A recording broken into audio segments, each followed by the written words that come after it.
Hey, this is Barry with Christenson Transportation, and today we're going to talk about the differences and the mentalities and the requirements for going from company driver to lease purchase or owner operator. A lot of people just think, oh, I make 50 cents a mile as a company and I make $1 a mile as an owner operator.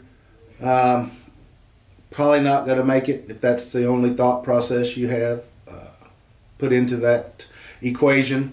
You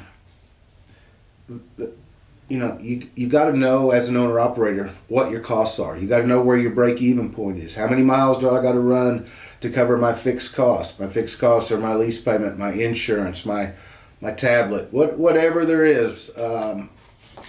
Those come whether you're working or not. So you got to know how much you got to drive just to hit that mark. You got to keep up your equipment. You got to do those pre-trips. The number one expense other than blowing your truck up is tires.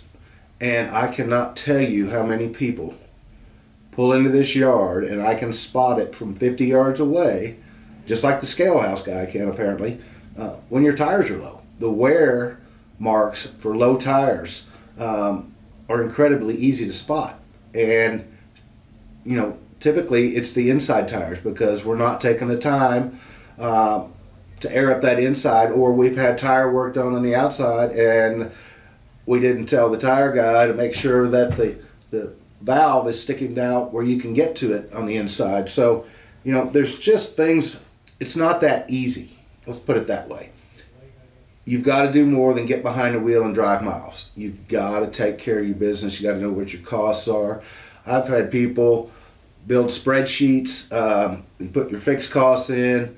You run your trips. You put your fuel that you use, your fuel surcharge, whatever it may be. Those are the variable costs, and it'll tell you exactly to the penny what your check's going to be or how you would have done. I tell people, hey, you want to be a lease purchase guy? Well, why don't you take this spreadsheet and take your last 3 settlements and plug it in there and see what you have made.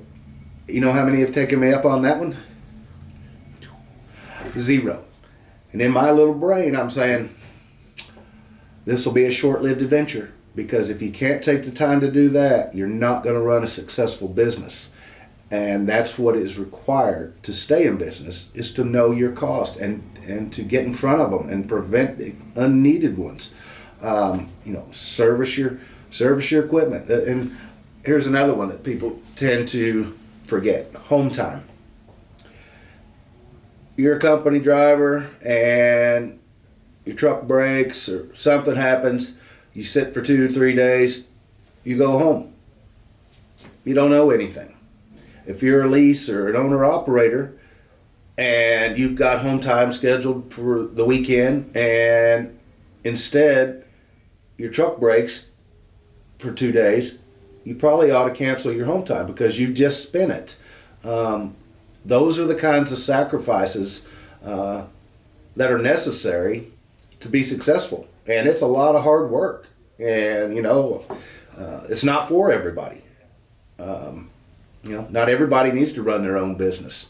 Doesn't mean you're not a good driver. Doesn't mean you can't make money.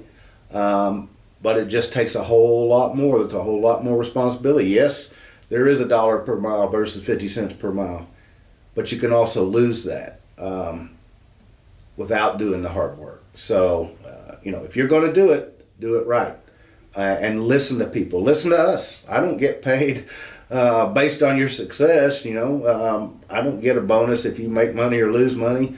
Other than I like happy drivers. Happy drivers are safe drivers.